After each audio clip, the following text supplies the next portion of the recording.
Hello everyone, welcome to my channel.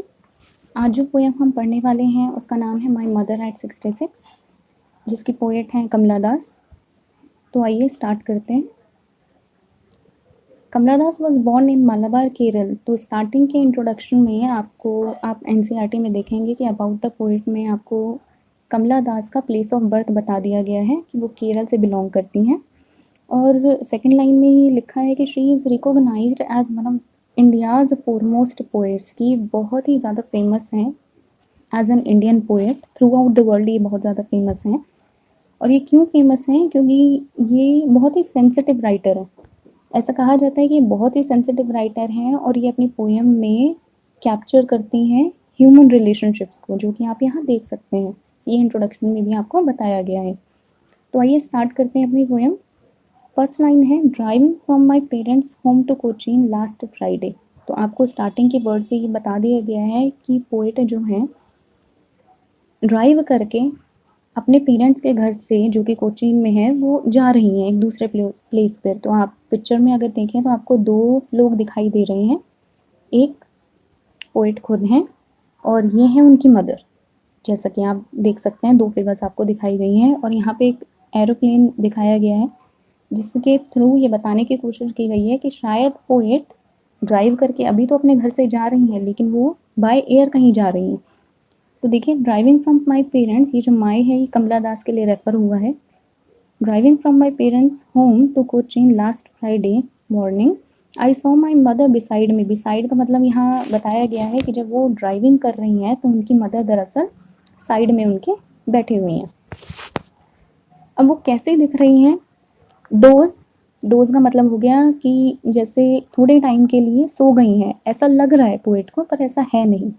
इसीलिए उन्होंने dose word use किया है। डोज वर्ड का मतलब होता है to sleep slightly for a short time.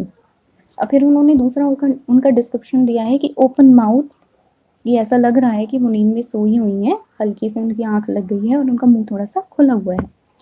Her face एशन, एशन का मतलब हो गया थोड़ा सा पेल, वेरी पेल। की एज मदर के, जैसे कि आप अंदाज़ा लगा सकते हैं, फोटो भी डिपिक्ट की गई है कि मदर की जो एज है वो मतलब काफ़ी ओल्ड होंगी, तो इसीलिए उन्होंने एशन वर्ड यूज़ किया है। और उसके बाद उन्होंने लिखा है like that of A corps. Corps का मतलब हो गया डेड, जैसे डेड बॉडी है। हालांकि वो आपको एक हिंट देना चाहते हैं कि मदर इतनी ज़्यादा स्ट्रॉन्ग नहीं है, बहुत ही पतली थिन सी हैं और वो जस्ट ड्राइविंग सीट की जो नेक्स्ट सीट होती है उस पर वहाँ वो बैठी हुई हैं। तो पोइट को ये पेन जो है वो रियलाइज़ हो रहा है कि एज जो है वो बढ़ रही है, और यही शायद इनका एक थीम भी है। लिखा है ageing is a natural process, जिसे कि हम कभी भी रोक नहीं सकते। ये जो है ये एक एनसीईआरटी में जो लिखा गया है, ये इसका एक्चुअली ये थीम है।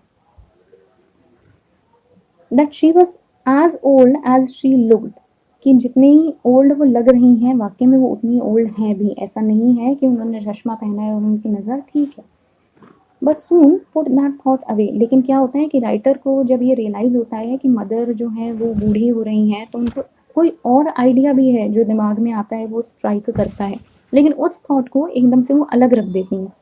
And looked out at young trees sprinting. Sprinting का मतलब होता है रनिंग, कि जैसे आप गाड़ी चला रहे हैं या आप अपने व्हीकल से अगर एक सर्टेन डायरेक्शन में जा रहे हैं तो आपको लगेगा कि आप आगे जा रहे हैं और बाकी सारी चीज़ें पीछे जा रही हैं।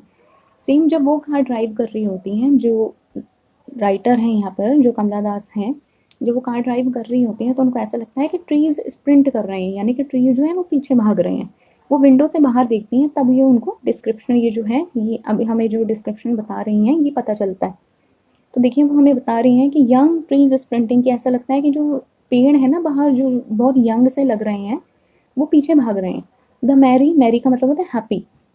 The happy children spilling, spilling का मतलब होता है coming out in large number, कि वो ये भी देखते हैं कि बहुत सारे बच्चे स्पिलिंग कर रहे हैं, यानी कि बाहर अपने घरों से निकल कर आ रहे हैं, आउट ऑफ देयर होम्स, और वो क्या करेंगे, शायद वो खेल रहे हैं। But after the airport security check, और देखिए यहाँ पे उन्होंने बता दिया है कि ये एयरपोर्ट पे पहुँच गई हैं, यानी कि ये इससे पहले की जो दो तीन ये लाइन्स हैं, ये डिस्क्रिप्शन था जब ये रास्ते में थी, कि रास्ते में इन्होंने क्या देखा कि ट्रीज़ आ रहे हैं, ट्रीज़ जा रहे हैं। और फिर ये एक और चीज़ देखती हैं कि जो बच्चे हैं वो बाहर आ रहे हैं अपने घरों से खेलने के लिए। स्टैंडिंग अ फ्यू यार्ड्स, कि जब ये एयरपोर्ट पहुंच जाती हैं, एयरपोर्ट पे सिक्योरिटी चेक हो जाती है, सिक्योरिटी चेक के बाद वो अपनी मदर के साथ अंदर नहीं जा सकती क्योंकि ये अकेली ही अंदर जाएंगी। स्टैंडिंग अ फ्यू यार्ड्स, अब नेक्स्ट लाइन देखते हैं, अवे, तो कह रही हैं कि अपनी मदर से जब ये थोड़ी दूरी पे खड़ी होती हैं, आई लुक्ड एट हर, तो ये जब सिक्योरिटी चेक करा के अंदर जाती हैं तो ये अपनी मदर की तरफ ये वापस देखती हैं और कुछ रियलाइज़ करती हैं। क्या डिस्क्रिप्शन देती, वैन, ये एज एन एडजेक्टिव इन्होंने यूज़ किया है, ये कलरलेस, इसका मतलब होता है कलरलेस। ये अपनी मदर को वापस जब ये देखती है तो वो वैन और पेल यानी कि बहुत ही ज़्यादा वीक नज़र आती हैं, क्योंकि ये डिस्क्रिप्शन ये पहले यहाँ पे हमें दे चुकी हैं कि ये इनकी मदर जो है, she was as old as she looked, ये हमें पहले भी ये बता चुकी हैं कि इनकी मदर काफ़ी ओल्ड हैं। तो इनकी मदर दोबारा से इनको रियलाइज़ हो गया है कि इनकी मदर बहुत ही ज़्यादा वीक हैं, बहुत ही ज़्यादा ओल्ड हैं, और फिर ये इनको कंपेयर करती हैं as a late winter's moon, winter में जो रात को चांद दिखाई देता है इन्होंने उससे कंपेयर किया है, क्योंकि अगर आप सर्दियों में चांद को देखें तो आपको ऐसा लगेगा कि उसकी जो अपीयरेंस है वो बिल्कुल भी क्लियर नहीं है, बहुत सारे बादल, बहुत सारा फॉग यानी कि धुंध उसके आसपास होती है।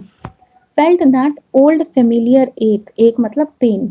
अब सेम जब ये कंपेयर कर रही हैं अपने मदर को लेट विंटर्स मून से, तो ये हमें बता रही हैं कि ये जो पुराने वाला पेन था ना इनका कि मदर ओल्ड हो गई हैं, अब पता नहीं वो उनकी अपीयरेंस ऐसी है कि वो वीक लग रही हैं फिजिकली, और पता नहीं कितने टाइम वो सरवाइव कर पाएंगी, तो एक आइडिया वो दे रही हैं कि शायद ओल्ड एज है तो डेथ नियर हो सकती है। माई चाइल्डहुड फियर, कह रही हैं कि जो ये सेम वही दर्द है, वही पेन है जो मुझे चाइल्डहुड में रहता था कि मेरी मदर मुझसे दूर हो गई हैं। But all I said was, लेकिन ये सब कुछ जानते हुए भी कि मदर ओल्ड हैं और कुछ भी हो सकता है, तो ये इस थॉट को दूर रख के कहती हैं, but all I said was see you soon amma, all I did was smile smile and smile, कि बगैर कुछ सोचे समझे इन्होंने अपनी मदर को देखा और क्या किया, सिर्फ इन्होंने एक स्माइल की, और ये शायद ही मदर को रियलाइज़ कराना चाहती थी कि जब ये आ जाएंगी तो सब कुछ ठीक हो जाएगा।